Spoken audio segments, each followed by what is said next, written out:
Your problems are not as big as they feel. They only feel big because you're meeting them from a lower version of yourself. And when you expand your identity to a higher version, one that is confident, capable, and aligned, you see challenges completely different. And instead of reacting with fear or resistance, you approach them with clarity and creative power. You see, gods don't react to problems. They organize reality around them, shaping circumstances to fit their vision rather than being shaped by obstacles. And in this video, I'm going to show you how to operate from the architect level, which is the God lens, so that your problems shrink and your clarity rises and reality obeys your command. So what is the real source of problems? And at the very core of it all, it's really all about identity misalignment. So let's go over here to the board. I'm going to walk through what really goes into problem creation. So problems equal identity limits plus emotional reactivity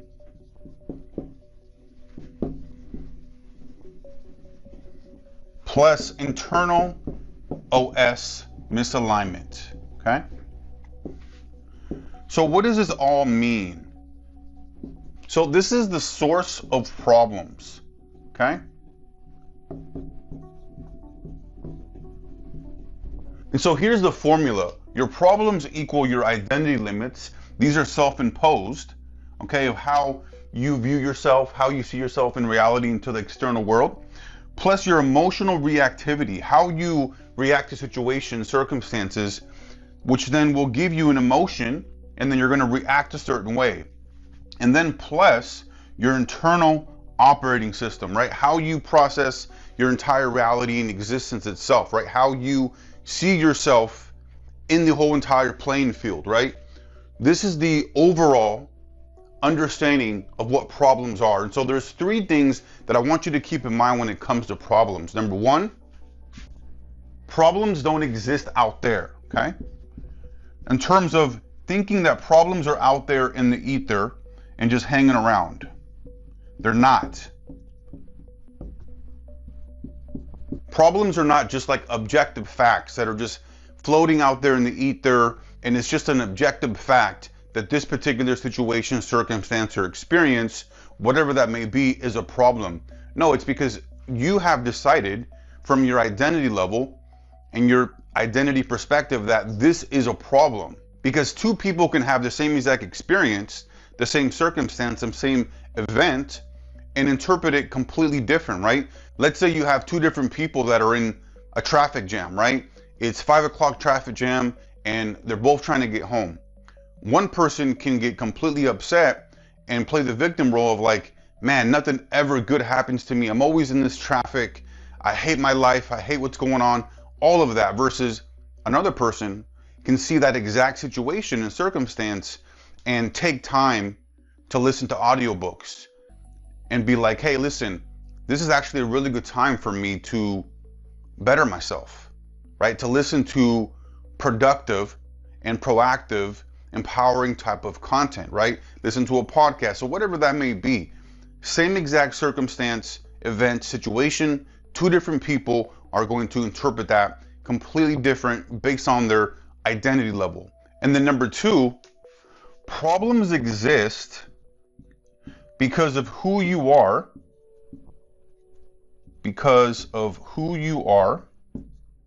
when you encounter them, okay? So it's about how you are coming to this problem, okay?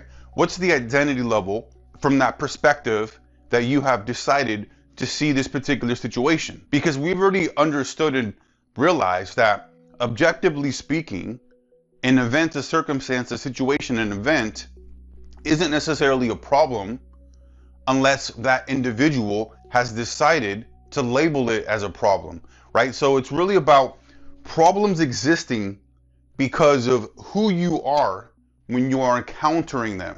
That's a huge, huge understanding that is very important and critical here, right? You need to accept and understand and acknowledge that it's not the problem itself, and really it's just the labeling, of the problem, and then how you are showing up when you are meeting that problem. Because here's the thing, the wrong identity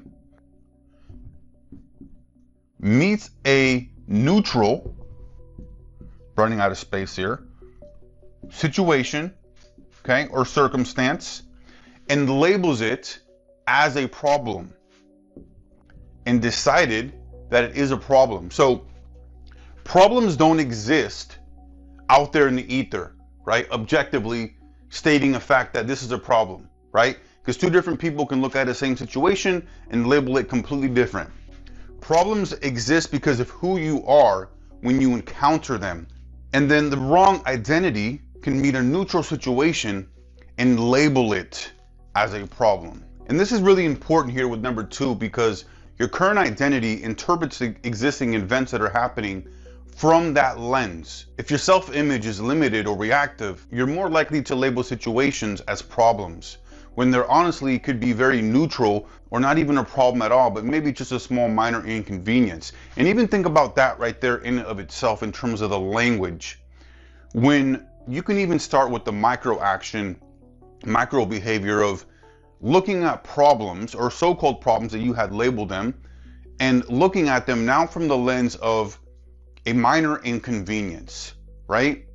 Then you start looking at it in terms of it being very small, right? Very minor, versus a problem can be limited to your imagination, right? It can be a big problem, it can be a small problem, right? But just in and of itself, by labeling it as a minor inconvenience, will shrink the problem right there and then, right? So think about the language that you're also using to convey and explain what a problem actually is. But oftentimes, they're not even really problems at all, right?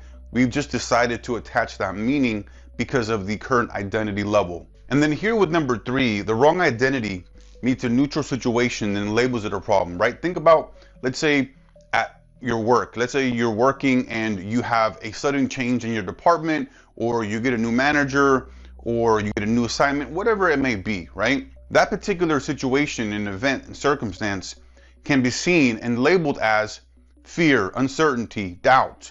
But if you identify as adaptable and confident, that same exact change is now interpreted into an opportunity, right? That's the biggest difference here. It's about understanding that our problem isn't an event. A problem is the emotional and cognitive interpretation, essentially your thoughts, feelings, and beliefs around that situation, right, based off of your perspective. And all of that is generated by your current internal operating system, right? So it's really about understanding that no exact situation, circumstance, experience is a problem.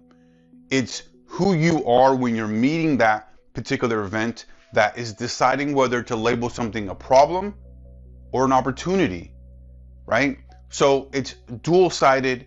It's the polarity of it's a problem, it's a challenge, it's a problem, it's an opportunity, and you get to decide which one you get to utilize to attach meaning to that particular event or circumstance. Okay, so now let's talk about the 3 different identities and their relationships to problems. All right, so let me go ahead and erase this board here.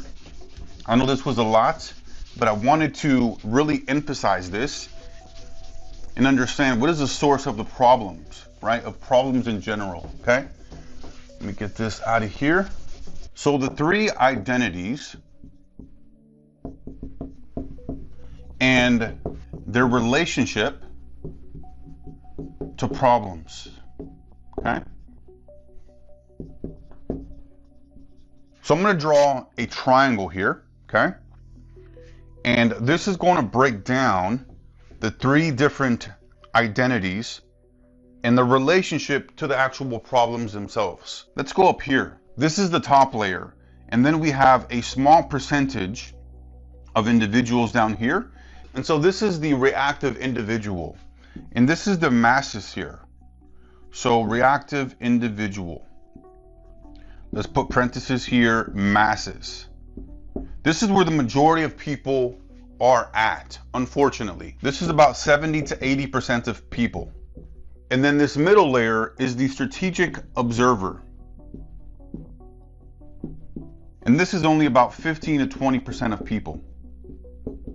And the top one here is the architect / God level identity or perspective.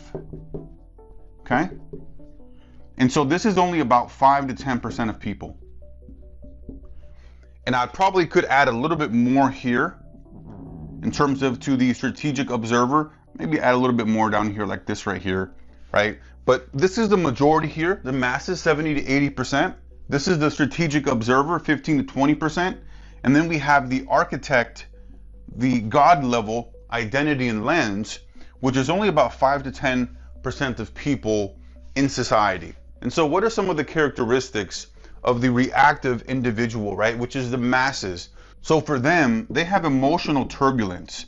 Their emotions are all over the place, right? They're experiencing all different types of emotions, and they're not able to really control and become aware of what they're actually experiencing, right? They're playing the victim mindset. This is very important as well in terms of things that are happening to them versus things happening for them, so that they can learn and understand and become better and evolve from those particular challenges or situations that are happening in their life. And how they experience problems is they see them as huge, massive, big things that are just like career ending or life altering, whatever that may be, right? They're attaching huge, massive meaning to something that is probably insignificant, maybe a small little minor inconvenience, but they have decided to label it and attach a big problem meaning to it, right? And a good example of this is, let's say this group, right, this particular individual is going through a job loss, right? They got fired because of, maybe let's say they were even actually laid off, right? They were working, they were actually doing their job, but they got laid off because the department was downsizing or whatever that may be. They're likely going to react to that job loss with panic, with self-blame, and playing the victim and thinking that this is the end of my career, the end of my life. Like, I don't even know what I'm going to do, right? Completely limited type of perspective and mindset. And this is one of the biggest things here that I really want you to understand and really comprehend, acknowledge, and accept, that the biggest issue here is that they lack responsibility for their life. This is massive. This is huge. This is really almost everything here in a nutshell. They lack responsibility for their life, for the circumstances, for their events, for the situations, for their current experience. They are lacking the ability, and don't have the ability because it's more of an unconscious thing that they have decided unknowingly, that they are not taking responsibility for their life. And it's just a program that is running that is outdated. And there's so much that can be done to overcome that. And that's what we're going to do here throughout all of the different teachings that I have and all the different lectures and videos, is really teach you how to operate from a massive potential, big picture, unlimited internal operating system, instead of running an old, outdated operating system that is limiting you in what your potential is and your capabilities are, right? Because there's so much that you're capable of that you haven't yet fully realized. Okay, so now with the strategic observer, 15 to 20% of the population is actually within this particular space. And so what are some of the characteristics for these individuals? Well, they're able to practice detachment, detaching themselves from problems, okay, from things that are happening in their life. They're able to detach and observe from like a third person and remove themselves from the situation and objectively look at the situation for what it truly is, right? And they have logical thinking and emotional clarity, okay? And they're neutral. This is probably one of the biggest things here as well. Neutrality. This is the same thing with being able to look at a problem objectively. Being neutral, removing yourself from the situation as a third person and just observing it. Hey, first we need to accept and acknowledge that this is a situation at hand. And then once we understand that and we're neutral, then we can look at the problem or whatever it may be, the circumstance, and look for solutions, look for opportunities, look for ways to figure it out because we are resourceful, right? But we first need to be able to look at it from that lens and understanding, because at this point, these individuals are seeing problems as clearly defined challenges that can be analyzed and addressed and solved calmly. And so let's look at the previous example with the masses, right? Where somebody loses their job and they go into fear, uncertainty, doubt, overwhelm. They blame themselves or they blame the person that fired them, and they're playing a victim mindset, right? But this exact individual going through that same exact experience is taking more of a reflective angle and perspective. What can I learn from this? How could I become better? How could I have made myself more valuable so that I would be essentially not able to be let go because I have so much value and skills that the company is valuing, that it would be not in their best interest and a disservice to themselves to let me go because I provide so much value, right? That's the strategic observer, is analyzing it from a very neutral perspective and looking at how can I become better? How can I learn from this and evolve so that this doesn't happen again? And then with the top layer, the architect God level identity. This identity operates above the problem. This is the biggest thing here with the God level identity and perspective and lens. They're not looking at it from the problem, the situation, the circumstance. They're looking at it from above, right? Think about it from this lens.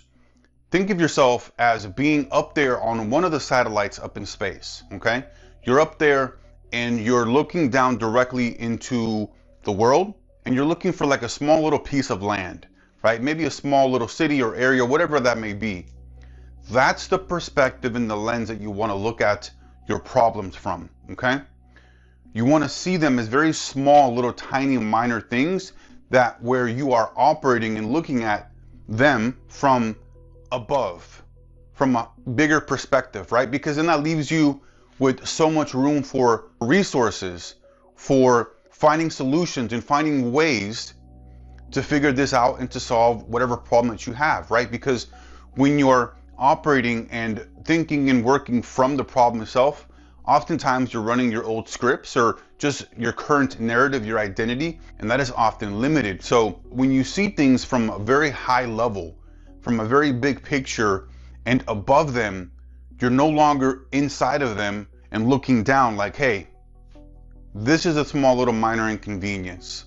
There's so much that can be done here, right? And you go to work and you start finding solutions and opportunities here, right? And this is really just all about reframing everything that happens in your life into a positive light, into a positive lens. So the architect God level identity, they operate from above the problem and they redesign the system, actually creating the problem. So they're playing the architect, right? They're the creator in terms of redesigning, altering behavior and meaning and shaping meaning so that they're able to create solutions effortlessly. And so now let's look at the situation of the person losing their job, right? We saw the perspective from the first two different lenses. The very top lens, this individual who is going through a job loss will look at the situation completely different. Let's say, for example, this individual was let go because they mentioned to him that he wasn't really good in terms of his time management, right?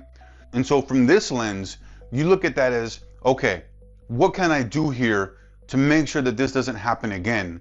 And so then this perspective, you start to create a process, a system, a method, so that you solve the root problem and the root cause of the time management, right? You start to redesign your schedule, you lay out time blocks, you maybe use a software to help you keep, on track and maybe limit your social media, whatever that may be, right? You are designing a whole entire system and process so that that time management isn't ever a thing anymore, right?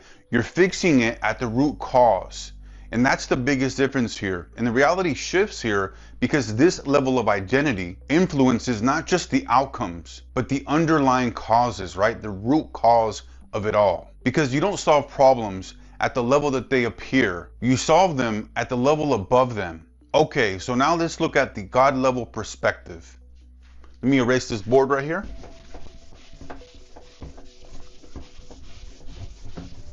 So what is the God level perspective?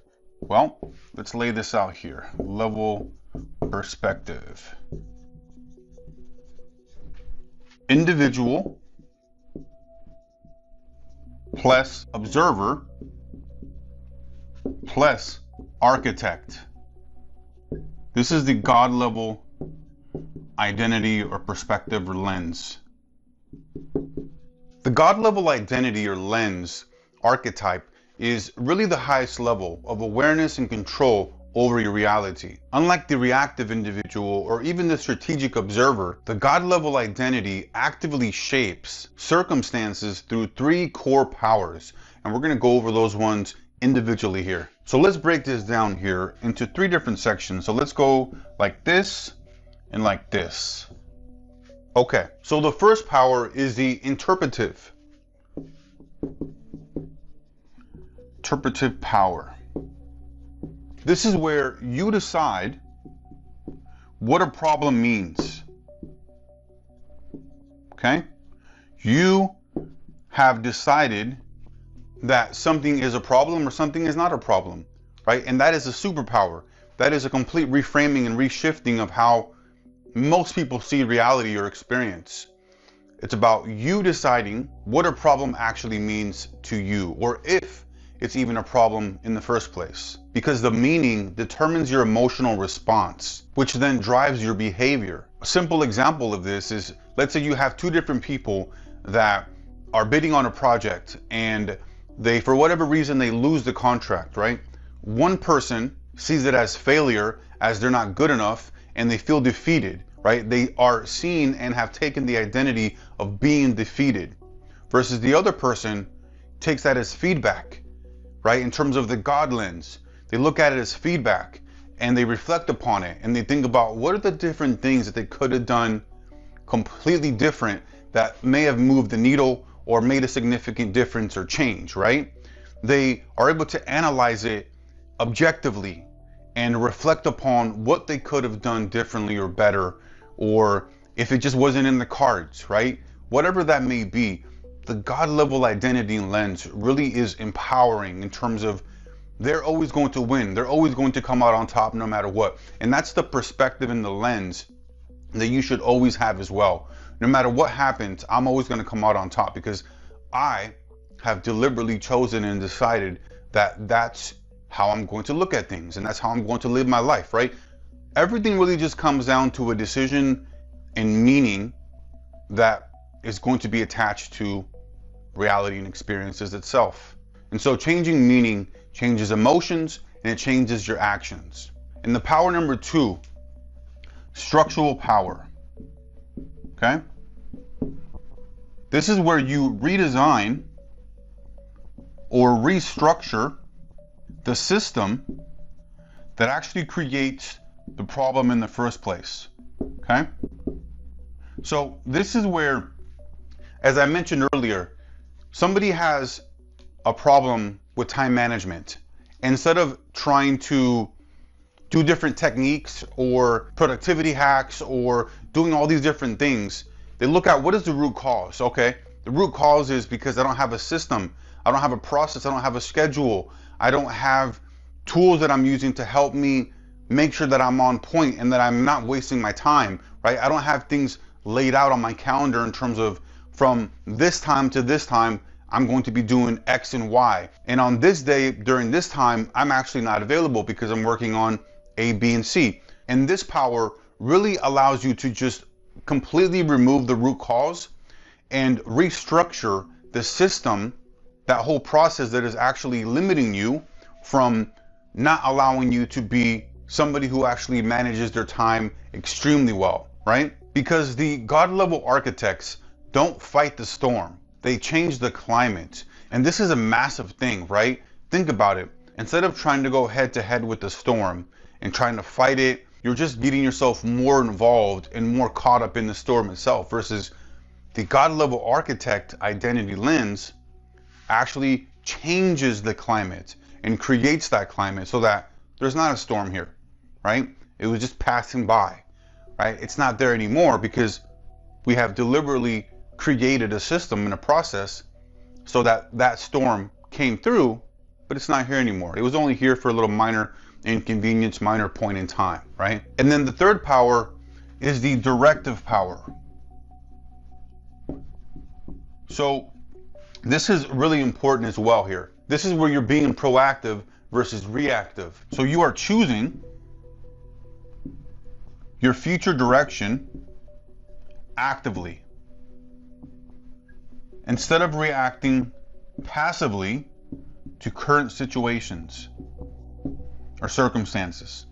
And so why this is so important is because this power shifts you from being a victim of circumstance to a creator of your future. And a simple example of this is the two different people that lose out on a contract, right? We talked about this earlier in terms of both actually losing the same exact contract, and they're both having two different interpretations of what happened, right? But the God level architect in this particular situation with this power is you are directing the meaning and you're attaching meaning as something that is just data, that is just useful information for me to understand and collect and move on to the next opportunity, because problems become data points, not threats. Okay, so now let's go over the problem creation loop.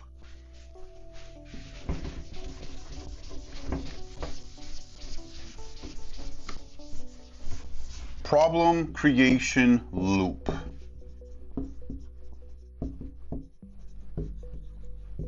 Your interpretation drives your emotion, which then drives your behavior, which then gives you an outcome, and then your identity is reinforced. And so this is an entire loop that is running and essentially creating your reality and the problems associated with it. Because ultimately, this is how all problems are created. Your identity shapes how you interpret events. If your identity is limited, you're seeing neutral or challenging situations as threats or big, huge problems. And then that goes into your emotions, right? When you are interpreting certain events and you're seeing them as negative and as big, huge problems, then your emotions are going to factor into that. You're then going to experience emotions of fear, anxiety, overwhelm, all based on your current emotional patterns that are all based off of your identity, which is interpreting that particular event or situation or circumstance. And then your emotions are driving your behavior, whether or not to take a certain or specific action. You're either going to be reactive or avoiding the situation as a whole. Something happens, you don't get a certain outcome that you would like, you play the blame game, you take victim mentality, the mindset, and you disenfranchise yourself. You limit yourself to not be able to actually make things happen and get the outcome that you truly want, because you're stuck in the blame game and the victim mentality and mindset that is limiting your resources and your ability to think outside the box. And so then with this behavior, you're then getting certain outcomes, right? That are often repeatable outcomes because you're running this as an entire loop, and then you have your operating system, right? Your internal operating system that is running this entire loop software that then is getting you an outcome that is very consistent with what you have been getting in the past. And this really confirms everything that you are experiencing here, right? Your fear, your doubt, your uncertainty, your overwhelm, it's all being reinforced, right? Because it's all coming back down to your identity, which is being reinforced. Okay, so now let's talk about the God mode, the 4 steps to problem mastery. Okay, so let's delete the board here. The God mode system.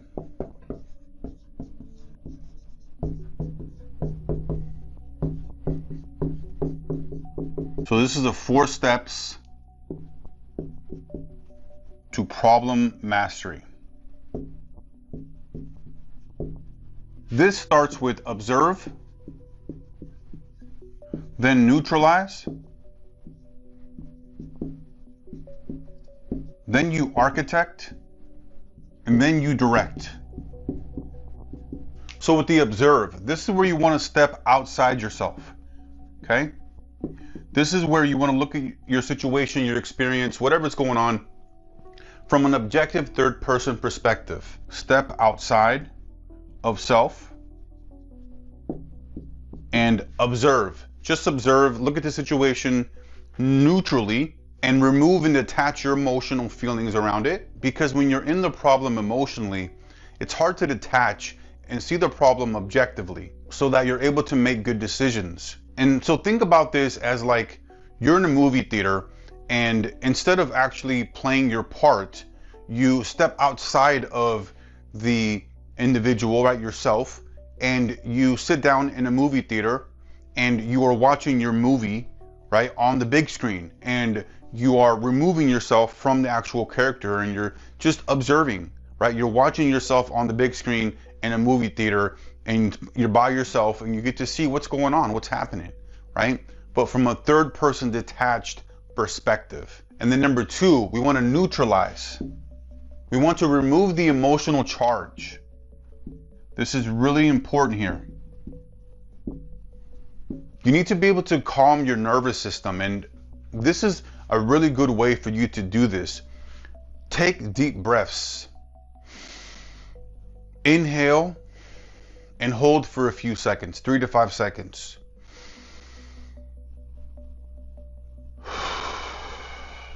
Inhale through the nose, breathe out through the mouth.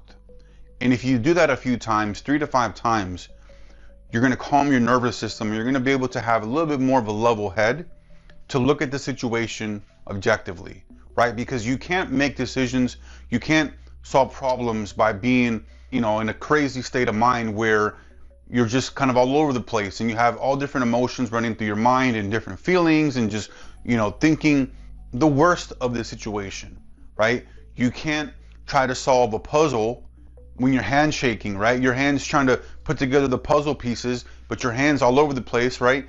You need to have a steady hand. You need to be calm as much as possible. And there are a lot of different techniques for you to do that.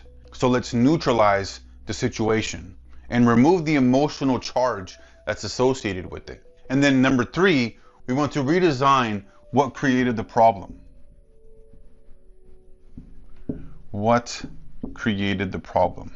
This is where we're analyzing the root system, the root cause here that's actually causing the problem itself. We're not looking for surface layer type of solutions. We're not looking to just put in and take a pill and just, numb ourselves for a few hours or whatever it may be. We're looking to really solve the problem at the root core, the root cause here. And this really starts with asking yourself questions like what system or pattern generated this problem, right? Has this been ongoing? Like what's going on here, right? And remember, we've neutralized the situation. Now we get to look at it and recreate the whole entire situation itself, right? The system behind the root cause. And then the emotions. What kind of emotions was I experiencing or have I been experiencing in this situation, in these types of events? And how am I interpreting this problem or this situation? Why have I decided to interpret this way and not in an empowering way? And then looking at your behavior. What behavior made this outcome likely, right? What was I doing? What have I been doing to create this particular outcome? Think about a forest. Think about nature. God doesn't fix just a simple leaf or a branch or part of a tree. They're rebuilding the entire ecosystem around that entire forest itself. And that's the perspective and the lens that I really want you to take in from the God level architect. And then number four, the direct. This is where you want to be the cause and not the effect. Okay? You want to be the one that is actually causing the situation to happen, right? Not after the fact. You want to operate from your future, empowered identity, instead of reacting to current problems. And you want to ask yourself a series of questions. Who would I be if this problem didn't exist, right? What identity would I need to be so that I would see this as not even a problem, but maybe just like even a small little minor inconvenience? And what decisions and actions do I need to do so that I get the outcome that I actually want versus the outcome that I have been getting, which is not what I want, right? And always acting and thinking about what would my future self do in this situation? For the longest time, there's been like these little bracelets, these little things that you put on like your wrist, or like even necklaces, different memes and things like that that have said like, what would Jesus do, right? But from this perspective, I want you to think about it. What would your future self, the highest version of you, do in this situation? How would they act? How would they think about it? How would they react? How would they respond? How would their emotions be? Right? All of that is what you need to be thinking about in terms of choosing an empowering perspective and lens, which is going to be your future self, right? That's already solved all the problems, who's been there, who's done that. They know how you should be reacting. And it's often going to be the opposite of what you're currently doing, because what you're currently doing is getting you an outcome, an experience that you're likely do not want, right? So that then you can understand that this is what's going on right now currently, and then I need to change this up to a future version of me who is not doing this, who's doing something different, right? And I want you to think about this in terms of like the fighting art of Aikido. The fighting art of Aikido is where you are redirecting energy, okay? Somebody's coming trying to punch you, and you're like stepping to the side, you're catching their arm and then redirecting it. So it's about redirecting the energy that's coming towards you, right, at you, and then using that force against them and then redirecting it back. And so this is the directive power here, right? Taking information, events, situations, whatever it may be, taking that in and then taking that energy back and then putting it back out there and redirecting it and using that force that's coming at you as leverage, right? Almost like a boomerang, like coming through and then coming right back out. And I want to make sure what the God level identity or lens or perspective really means here. So let's go over the board and let's lay this out. What God really means here.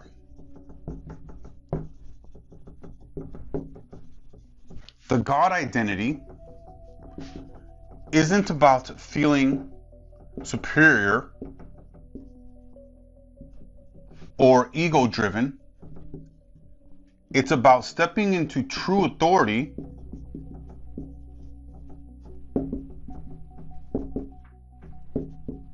over your inner world and life.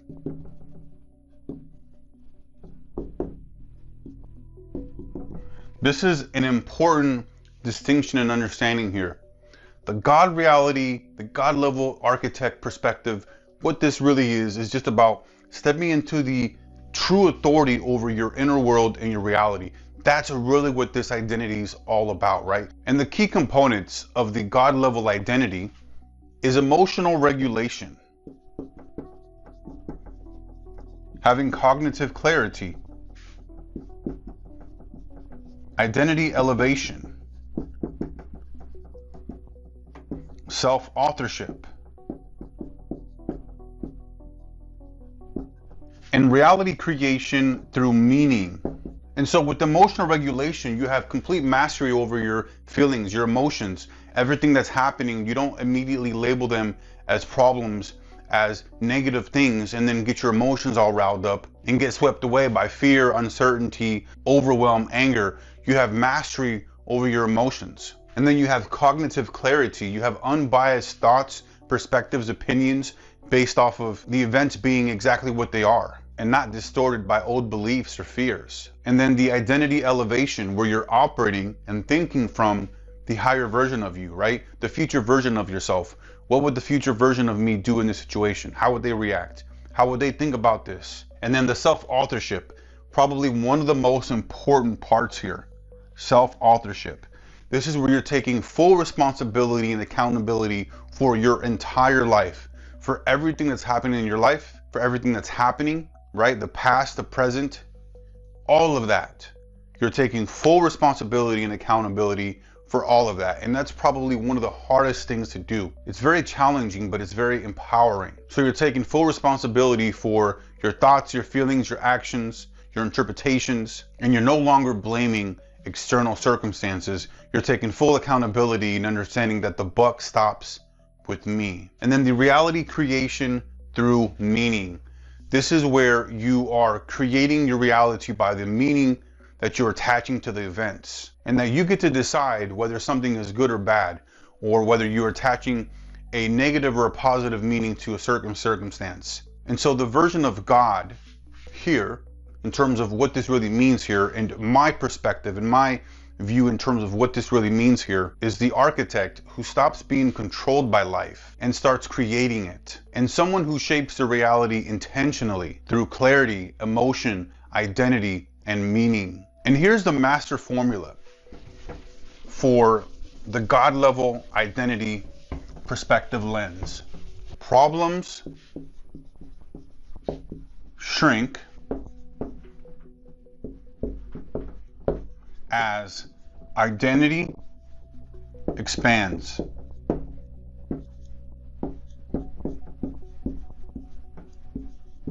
This is the master formula here. The size and impact of your problems are directly proportional to the size and strength of your identity. When your identity is small or limited, problems feel overwhelming and insurmountable. And as you grow your identity, then the problems naturally shrink in importance and difficulty. So when you operate from the God level architect lens and level, problems stop being obstacles and start becoming materials that you build your next identity from.